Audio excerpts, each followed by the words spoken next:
Hello, Namaste and welcome. Before I start, I want to ask you something. When you think of a powerful goddess in Hindu tradition, what comes to mind? Durga? Maybe Kali?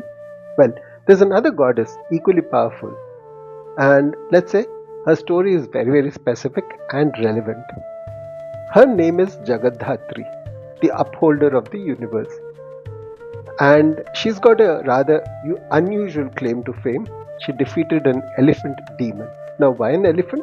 Okay, this isn't another battle story. It's about that one enemy that even the gods themselves could not defeat. Let's talk about Jagaddhatri and why her victory means more to you and me than we might think. Right, so first things first. Jagaddhatri literally means upholder of the universe. She is considered an aspect of the Divine Mother, but with her own identity. And if you go looking for a story in the major Purans, you'll find very little. The Devi Bhagavad Puran mentions her defeating 3 demons sent by Shumbh, but that's about it. Her main story, the elephant demon, isn't there in the Purans. You have to go deeper into the Tantric literature, especially the Katyayani Tantra. And that's where her role gets defined, and it is here that she is given the title Kairendrasura Nishudhini, the slayer of the elephant demon Kairendrasura. So who exactly is this elephant demon and where does he come from? Well, the story actually starts with the gods themselves. You see, after Durga defeated Mahishasur, the gods got a bit full of themselves. They started thinking, well, we are pretty powerful, aren't we? Look what we can do. After all, we created Durga. And now the goddess decided this needed addressing, and she gave them a test, a very simple test actually. She placed a small blade of grass in front of them and said, "Go on then, move it, destroy it." Agni stepped up first. He burns everything, except he couldn't burn the grass, not even a little bit singed. Then Vayu had a go, used all his force, the grass didn't budge.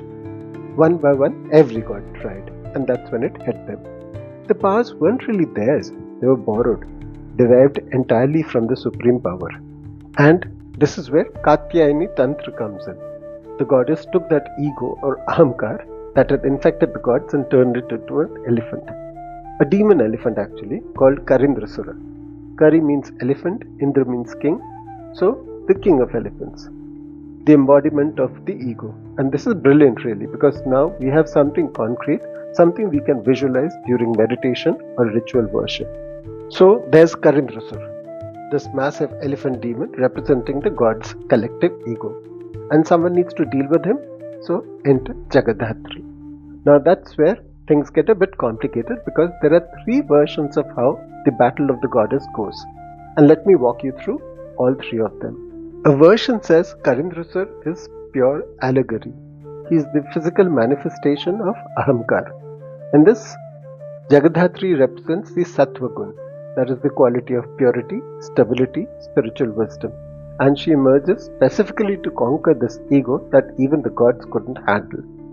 This version is there in the Katyayani Tantra and connects back directly to the Kena Upanishad story about the blade of grass.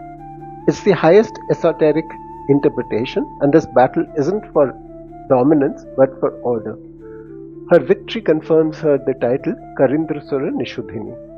Version 2 says Kairendrasura is Mahishasur. The story goes that during his battle with goddess Katyayani or Durga, Mahishasur kept shape-shifting to confuse her, and at one point he transformed into an elephant. In response, the goddess took the 4-armed Jagaddhatri form and killed him. The third version is less popular. This says Kairendrasura was working for another asur called Durga. During the conflict against Durga, the goddess took the Jagaddhatri form to kill this elephant demon.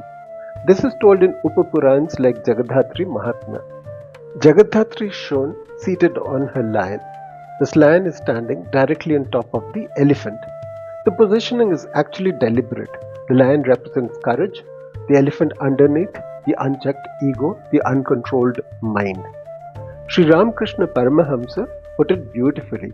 He said Jagaddhatri only rises in the heart of a spiritual seeker when they can successfully control the turbulent mind. Jagaddhatri is shown with 4 arms holding 4 different weapons. First, the chakra, the discus. This represents the destruction of evil. Second is Shankh, the conch shell. This symbolizes purity and that primordial sound. The third and the fourth hands hold the bow and the arrow. The arrow represents knowledge, the bow the concentration of the mind. So this is the battle of ego, which is fought with discipline, focus and wisdom. There's often a snake, either coiled around her neck or worn as a sacred thread. It represents the mastery of yogic power.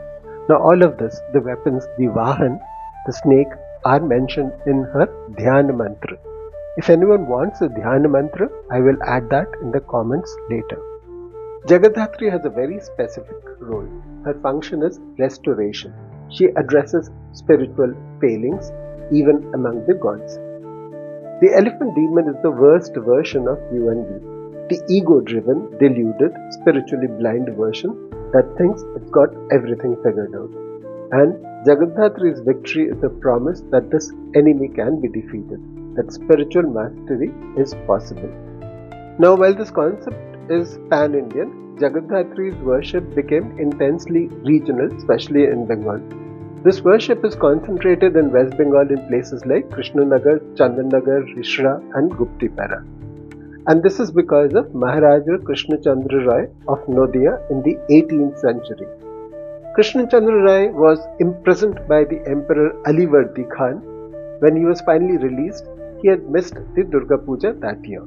He was devastated, and then Durga, it seems, appeared to him in the form of Jagaddhatri and told him to worship her a month later. So he did.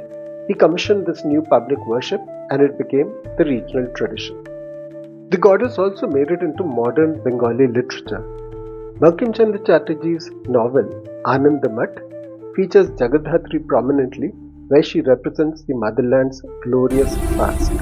Jagaddhatri's war with Karan Rasool is a description of something that is happening right now, in you, in me, in anyone trying to live with some degree of consciousness and intention.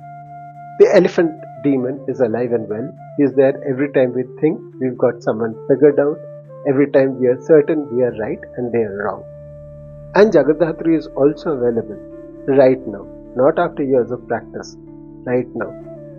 The question is just, are we willing to do the work to pick up the bow, aim the arrow and actually practice sustained attention?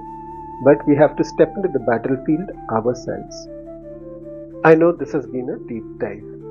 Jagaddhatri's war with the elephant demon is our war, and the promise is that victory is possible. Not easy, not quick, but possible. Thank you so much for spending this time with me today. I really do appreciate it. If you found this valuable, if something here resonated or challenged you, I'd be grateful if you subscribe. It genuinely helps. And if you have thoughts, the comments are always open. I'd love hearing from you. Until next time, may you find the strength to control the frantic elephant. Take care.